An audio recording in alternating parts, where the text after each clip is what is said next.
This video contains commentary. How you doing now, my little dudelings? Welcome back to Storytime with your favorite Reddit fairy. Today I've got episode 2 of r/IDontWorkHereLady versus r/IDoWorkHereLady. So I've got 3 stories from each subreddit. And yeah, without further ado, don't forget to smash that subscribe button. Otherwise, I'll have to send a Karen over to your job to tell you that you don't work there. So sit back, relax, and let's get right into it. Stop lying. I want her fired. Posted by user KFEAV. A little background. I work in a retail store inside a shopping mall, and we are required to wear all black. Our store doesn't have a washroom, but a larger store down the hall does have a public washroom, which is closer to me than any others, so I usually just head down there when I gotta go. Now, the employees at this store also wear all black, but they have name tags with the company logo that they all wear on their shirt. I'm usually wearing a lanyard with my company name on it that I take off when leaving the store. On this particular day, though, I left it on. It isn't uncommon for myself and my coworkers to be mistaken for employees at this store, and we have customers ask us if we are working or if we could help them with something. But once we say that we actually don't work there, everyone has an awkward chuckle and moves on with their day. That is not what happened with this entitled Karen. So anyways, I'm walking through the store towards the washroom when entitled Karen huffs and pulls herself off the mattress she was testing. She looked around with her arms crossed, and you could see her eyes narrow as she saw me walking towards her direction. Entitled Karen. Excuse me. I knew she was wanting a question answered, so I just put my hands up and said, I'm sorry, I don't work here. She looked me up and down. Entitled Karen. You obviously do. Look, I was just wondering. Me. No, ma'am, I'm sorry, but I don't work here. I showed her my company's logo and told her where I worked, down at another store. Entitled Karen. Okay, well, you work at the mall, so you can still help me. I need this, but I wanted to talk about financing. I'm in a hurry and just want to get this done. Me. I really can't help you with that. I'm just trying to use the washroom and get back to my work. Entitled Karen. Don't you dare lie to me. I told you I'm in a hurry. Me. And I told you that I don't work here. There's a service desk down that way you can try. She was fuming and her face was going red. A few people had walked by, but no employees, so I just tried to walk away, but she stepped out in front of me. Entitled Karen. You are going to help me with this, and then you can do whatever the fuck you want, okay? Me. No, I'm sorry, but I have to go. I turned around to head back to my store and shake off this crazy woman when an actual store employee headed over. Entitled Karen. Maybe you can help me. I want her fired. Employee. She doesn't work for us. Entitled Karen. Stop lying! I want the manager. Employee. Okay, if you'll just follow me. Entitled Karen. And she is coming too. Points to me. Me. No, I'm just going to go to the washroom and head back to work. Entitled Karen. No! You are coming to speak to the manager about how to better serve your customers. I just shook my head and walked off, which sent her into a screaming fit. She was yelling at the employee and any customers who walked by, then eventually stormed off in another direction. Nothing ever came of this. I still laugh with my coworkers about this whenever we almost forget to take off our lanyards. Sorry about the length, but that's my top I don't work here lady story. Oh my god, that's good. What the fuck though, Karen? As the employee of that store, that if she wanted to look into financing, if she's not even smart enough to realize that just because you work in the same building and doesn't mean you work for the same company or can, provide the services of that company, just because geographically speaking, you're in the same location. No, if she's not smart enough to figure that out, don't be giving her loans and shit. She's obviously not the brightest and probably will default because she doesn't realize it needs to be paid back or something. Oh my god, that was a good story. I'm glad I picked that one. All right, my dudes, before I get into the next story, don't forget to smash that like button, subscribe, and turn on notifications for future videos just like this one. Let's see if we can get this video to 100 likes. If I can, you guys will have amazing luck for the rest of the week. I promise you that. And again, I'm going to be doing the giveaway for a custom Reddit Fairy t-shirt for one lucky subscriber if this channel can reach 1,000 subscribers by the end of March. So, yeah, let's get into the next story, my dudes. This one is called Blocking an Entire Street, posted by user Trash Panda Zen Turtle. I work on the coast at a kind of rich, touristy asshole part of the town as a server in a restaurant with an ocean view. I'm in uniform right now, a simple t-shirt with the logo that is completely different than the logo of the cafe I'm in, and in a separate coffee shop working on grading papers for my students. The coffee shop has a bar facing the ocean, and the one-way, one-lane street between it and the cliffs to the sea. A lady just pulled her car in a weird angle, so not only is she stopped in the middle of the road, she's blocking any potential way around her. She then proceeded to roll down her window and yell at me, asking about if she could park on the street or if she had to go in a structure. Note, there are plenty of signs around saying how long you can park in various sections of the road, usually around 2 hours. And when she's yelling, there's one not 50 feet from her car. I've put on my rain slicker now. No more logos showing outside of work. Jeez. I really hate people that do this, that just block traffic just because they're, I don't know, lost or whatever. It's like, if you're lost, just pull off to the side. Regroup your GPS or check your printed map if you're a dinosaur. And, regroup yourself. Don't hold up other people. Like, some people, you're probably getting, Kevin written up for being late for work. You know what I'm saying? Don't do that. It drives me nuts when people do that. And I'm not a speeder, so don't be like, well, Reddit Fairy, why are you riding people's asses? I'm a fairy, bitch. I have wings. I don't drive cars. Just kidding. But yeah, I'm not a speeder at all. I don't have one speeding ticket. I don't have any accidents on my record that were caused by me. So none on my record whatsoever. My insurance is super cheap a month because of that. So, I mean, people can knock me all they want saying that I drive like a granny, but I don't. I just follow the speed limit, and when people are on my ass, then I'll drive like a granny, because then you've triggered my middle finger, which is also known as my brake pedal. So, just saying, don't ride my ass. All right, let's get into, I have one more I Don't Work Here Lady story, and this one is called I Played as a Manager to Help a Cashier, posted by user Nahemi Rolha? I hope I said that right. I don't know. It's right there. You can see it. So I'm 24. I was 22 at the time, and I worked as a station agent in a French airport. Those are the people in suit that check you and your luggage in, and even board you or deboard you from planes. I worked with the French company for 8 months during the summer of 2018. Working there was the best.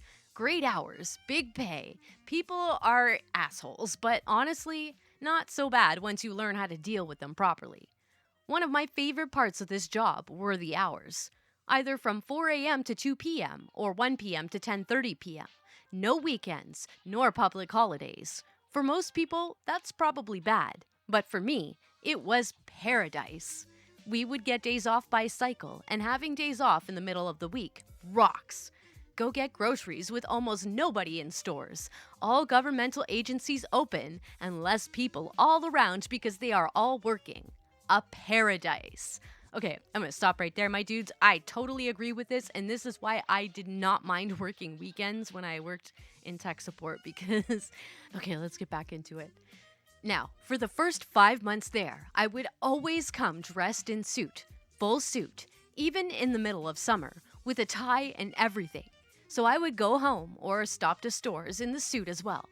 After a while, I got tired and started to change clothes arriving and leaving from work. This story, of course, happened when I was still coming and leaving from work in full suit. It was around 3 months after I started. By then, wearing a suit became natural. No more of that weird, uncomfortable feeling while wearing it. It became normal. Even more, I got used to changing my attitude while wearing it, like my posture, and people, even in the streets, would think that I am some successful person just because I wear a suit. And I also got quite used to noticing people needing help, problematic customers and all that. I leave work at 3 or 4 p.m., had to stay longer to cover for someone, and head to a store to bring a faulty electronic I bought there. I walk to the store, wearing only my suit and carrying the thing in a bag. I head towards customer service and immediately notice a man, hand on the counter, leaning towards the cashier.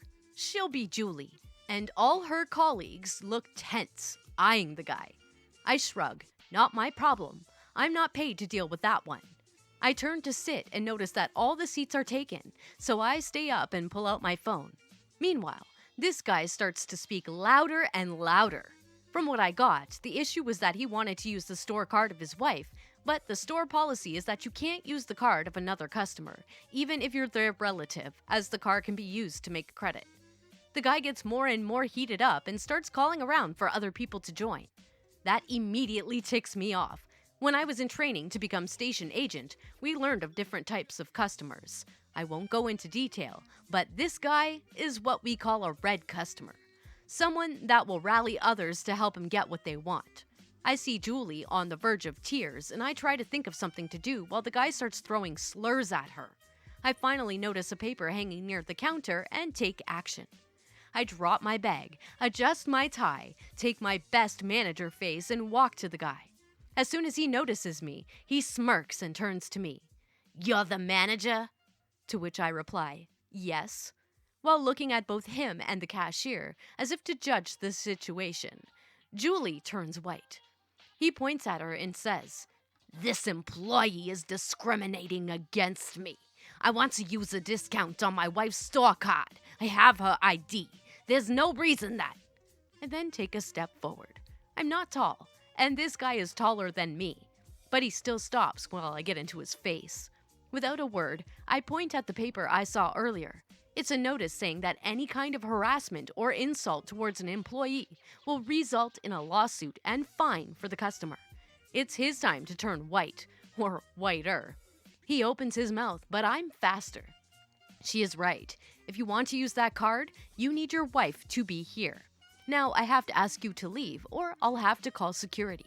But first, you will apologize. You've been beyond insulting to her.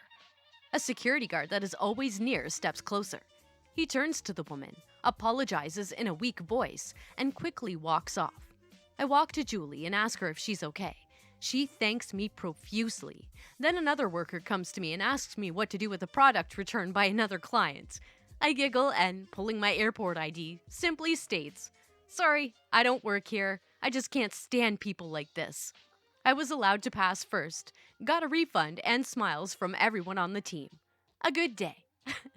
That's good. Like, I wouldn't have believed it if he went like full manager mode and like, I don't know. I can't really say what I'm thinking, but I mean, all he did is really point out the policy and say he was the manager. So it could have been like, "I'm the manager," and it could have escalated. You know what I'm saying? It could have escalated to something else if he, "Oh, well, I want to free this, I want to free that," but good thing that they have that policy because that kind of saved them. It makes sense though, because what if they're divorced and he stole her card? You don't know the situation. You have to always have the person present to use credit cards, and I don't think other people should be able to use them. And this is another reason why I hate the fact that they put those chips in these new credit cards now too, because what is it, under $100 or something? You can just tap away. You can visit like 20 stores in a day under, $100. Tap, tap, tap, tap. There goes all your money. Doesn't, whatever. fucking scammers. All right, my dudes, now let's get into some r/IDoWorkHereLady, and we're gonna kick it off with this one. It is called "I'm Not a Student, I'm Staff," posted by user Fat Man in a Plymouth. Not sure if this belongs here, it's my one and only I Do Work Here story. This happened many years ago, back in 1985. I was working as a volunteer at a residential school before going to university. I was 18 at the time. I had a year placement at a lovely school in a very picturesque part of England. It was a school for boys aged 5 to 11 with emotional and behavioral difficulties. They were described as maladjusted at the time. I arrived at the school in late November and had only been there for a few weeks when the owner of the place, a world-renowned psychologist, asked me if I'd like to transfer to his new school, about 60 miles away. The new school would be opening in the new year, but he was getting the staff in place now ready for January. The idea was for the staff to start at the school in early January, go through some training, and get everything ready for the first group of students and residents to start in February. It sounded like an exciting project, so I said I'd love to. After Christmas, I arrived at the new school. Well, actually, I arrived at a tiny country railway station. There was no phone. I was a decade or two too early for a mobile phone, and the person from the school didn't show up. I had to walk for 2 miles, struggling with my cases, to find a phone box. I finally managed to get through to the school, and within half an hour I was safely ensconced in the staff accommodation. Those first few weeks were fantastic. That old joke about schools being a great place to work if it wasn't for the pupils is absolutely true. The school was made up of a very fine old manor house, built sometime in the 18th century, an ultra-modern school building, complete with library and gym, and a 5-bedroom cottage for staff accommodation, all set in a few acres on the banks of a river. It was really beautiful. February rolled up and we got the first intake of students. The school was mainly set up as somewhere for older students from the original primary school to go when they reached secondary school age, aged 11. Although it also had students placed from all over the country. That first intake of students gave us a grand total of 6 members of staff on each shift team and 6 students. It made for the perfect pupil-to-staff ratio. We worked intensive shifts, 3.5 days on duty and 3.5 days off. It was great having those long weekends, but being on duty was pretty exhausting. We started our days at 7 a.m., getting the boys up, washed, dressed, and breakfasted. At 8:50, we handed off the teaching staff and the boys went off to the school building. We care workers had a brief meeting and did any paperwork or anything else that needed to be done, and usually by 11 a.m. we would be finished until 3 p.m. when the teachers handed over custody of the boys back to us. There was a brief handover meeting with teachers and senior care workers, while juniors supervised the boys having a light tea and then getting them changed ready for that afternoon and evening activities. We'd have dinner at about 6 p.m. and then have quiet activities until 9 p.m. when the boys went up to the dorms. Lights out at 10 p.m. and after that, 2 members of staff stayed on call overnight. Although I was working on the care side, I also worked in the school.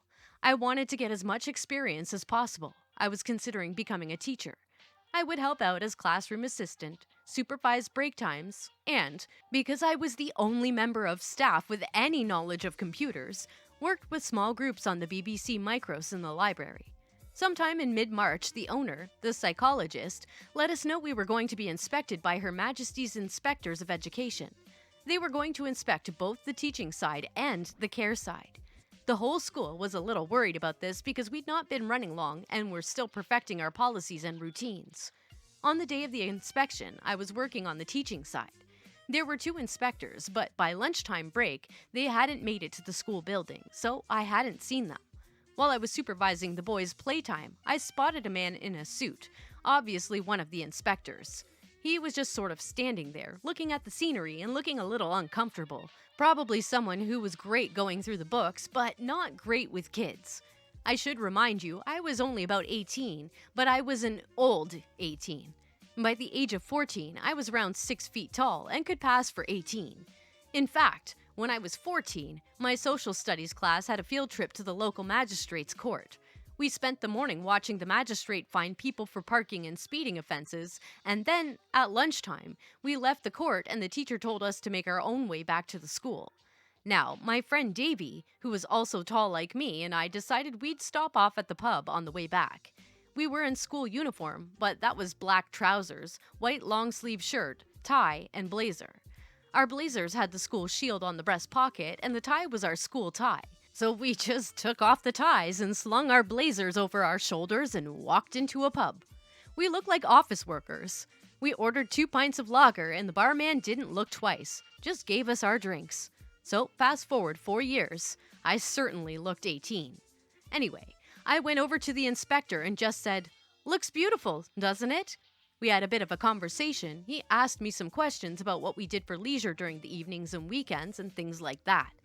The bell rang and school started again, and I told him I had to get back to class. He just said something like, "Okay, nice talking to you." I went back to school and had an interesting time. Stevie, a 12-year-old with significant temper issues, had a full-on temper tantrum, and I spent most of the afternoon on my own with the class while Debs, the teacher, dealt with Stevie. At 3 p.m., we went back to the main house to head back to the care workers. I wasn't on care duty, so after tea I was on my way back to the cottage, but was stopped by Roger, the head of the school. He told me that the inspection went a little shakily. It looked as if we were going to get a good rating instead of an excellent rating we wanted. But after lunch, one of the inspectors came to the office saying how impressed he was with the students. He'd had a long conversation with one of the older boys and was amazed at how polite and knowledgeable he was. So as this was the first inspection, and we were so new, they were a little more lenient and gave us the excellent rating. The inspectors were leaving as school finished, and we were coming back to the main house, and Roger asked the inspector to point out the student he was impressed with. And you guessed it, it was me. Roger didn't correct him, and I never got the chance to say I do work here. P.S. Thanks for all the positive comments. Sorry this was so long. I didn't intend it to be. I just started putting in some background and got carried away with the memories. To answer your questions, 1. Yes, although Roger never came right out and said the excellent rating was down to my talking with the inspector, he made it very clear it certainly didn't hurt the process. When my year's placement was through, Roger asked if I'd like to stay on full-time. I declined the offer because I wanted to go to university, but was tempted to stay. I enjoyed my time there, and as I said, the place itself was beautiful. 2. No, the school was in Kent, okay? Oh, that's cute. See, these, I like when nobody gets hurt, but it's kind of funny. Like, why did he think that he was so young if he's always looked older than he is? That's that's a cute story. This kind of reminds me a little bit of when I was a kid. I went through a phase. I had like a goth, punk, metal kid phase, I wouldn't say emo. I wasn't emo. But like I like looking different and playing with hair color and all that fun stuff. But one time I decided to shave my head, just completely shave it. But at that time I was in like a baggy clothes phase and I was still really young. So like in baggy clothes and a shaved head, I look like a boy. Like it really, really did look like a boy. So I'm walking through my neighborhood and this girl, I hear this girl do like a cat call whistle, and I'm not gonna do it because I can't whistle, but maybe I'll throw in a little clip here. But yeah, and then I turn around and I see that she's like looking at me, but as I turn around, she realizes that I'm wearing makeup, and she's like, "Oh, that's a chick? What?" And like it was so offensive, but like I couldn't help but laugh because haha, sucks to be you. I just made you feel things. I say it reminds me of this story because, like it's like I don't work here, lady, in the sense of I don't work here in the male gender. You know what I mean? I'm a female, but yeah, I'm reaching, whatever. Let's get into the next story, my dudes, and this one is called "You're Not the Boss's Kid," posted by user It's the Wolfie Seeing. I don't really know if it belongs here, but my parents have a business, and when I was around 12 or 13, I used to help out a lot in there. It was usually after school when I came, but whenever I walked in there and there were some new workers, they never really questioned it. So one day after school, I went inside and I pressed the bell, and I saw a man, probably like 35 years old or something. I'm not sure since it's a bit blurry what he looked like, and he looked confused. So I look him in the eyes and he just stands in front of the door and looks at me. And then he closes the door, leaving me outside. Great. So I ring the bell again and I just hear what was probably his voice since I didn't know that voice. "Don't open the door." And I heard my aunt, who also works there, just say, "Why?" And he went, "There's some idiotic girl probably begging for money." A reminder that the wall is pretty thin. So I ring the bells a third time and my aunt pops out and lets me in. I greet her and give her a kiss and go straight to my parents' office. Exactly in front of their office, that guy was there again. He told me I couldn't go in because "you can't go inside, they have a meeting." There was a window and my father sat in front of my mother because he probably needed help with some documents or something. My mom's pretty much the brain of the two. So I said, "I don't really think they're having a meeting because those are both my parents." "No, they aren't. I've seen their kids a lot of times since I work here since a long time." I didn't really remember how long he said, but it was sure as heck wasn't believable. At this point, 12-year-old me didn't care anymore and I just went right in. I came in, my parents looked at me, tried to greet me, and then that worker just grabbed my arm and told them, "I'm really sorry. This kid tried to steal off of multiple workers already. I'll throw her out." My mom then told him to stop, which he already did, and told him, "Don't you dare lie about my daughter stealing and then throw her out." He was shocked, looked right at me. I already had my school ID in hand and had that "bitch, I was right" smile. He stared at me in disbelief and stormed right out. My parents fired him. They afterwards bought some cake for the workers because he already stole some bags of rice, but they had no proof. Edit. A lot of you got confused about why he said I was stealing. I think he probably already stole stuff from others. The only thing I know about is the rice and the calculator because my parents didn't tell me when I was younger what was happening. That shady motherfucker. Oh my god, my dudes. Who does that? I have to agree. I have to agree with OP. I really do think that he probably was stealing and needed somebody to pin it on. But just sucks for him that he decided to pick on the wrong kid. But why would you claim to know, like, seen the owner's parents that many times? Or kids, sorry. Oh my god, I can't even speak today. Why would he say that he's seen their kids so many times and not even be able to recognize her? What is going on at this place? It's a little weird. Okay. So I think I have one more. Yes, I do. This is the last story of the day, my dudes. I know it's so sad, right?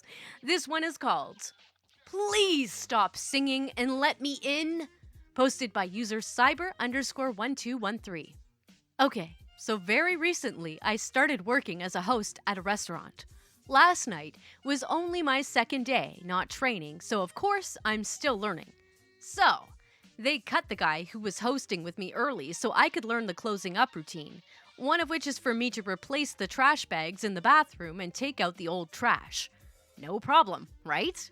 Yeah, well, they forgot to tell me the back door auto locks, and the back is surrounded with a 10-foot fence which only has 2 doors, and both were locked by a big deadbolt.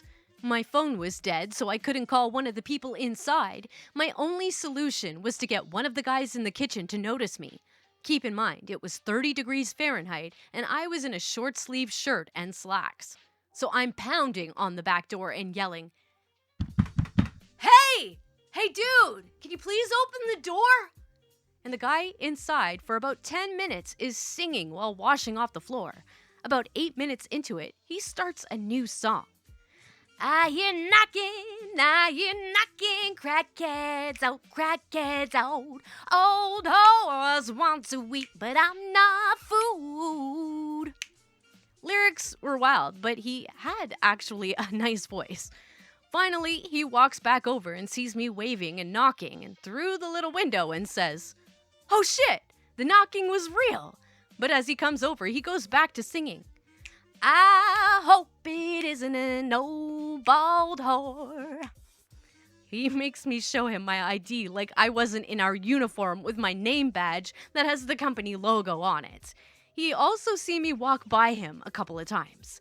Anyway, thankfully, I just got to go and clock out as I was finished, and the dude said to me, "Sorry, man, I was in my tunes." Oh my god. I fucking love this story. I love the guy that was in his tunes. Because that was me at work, man. I would get right into my tunes. I would have my iPod with me and I'd have all these songs on it and just put those in when I'm doing all my cleaning, my closing duties and all that shit.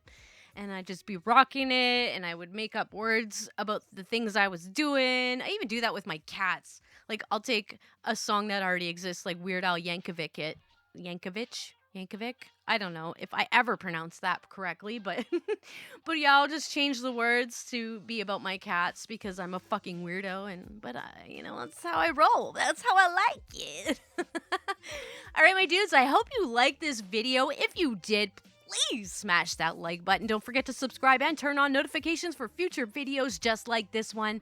And don't forget, I'm doing Choosing Beggars and No Sleep tomorrow. There's going to be 2 videos tomorrow, my dudes. So if you want your spooky no sleep story in that video, make sure to get it to me before tomorrow morning, and I will include it in that video. And as always, the links to these stories will be in the description, so head on over to Reddit and show those posters some love with some upvotes. You know they deserve it. My dudes, you guys have an awesome day. I will see you tomorrow for a double feature Friday, I guess we'll call it.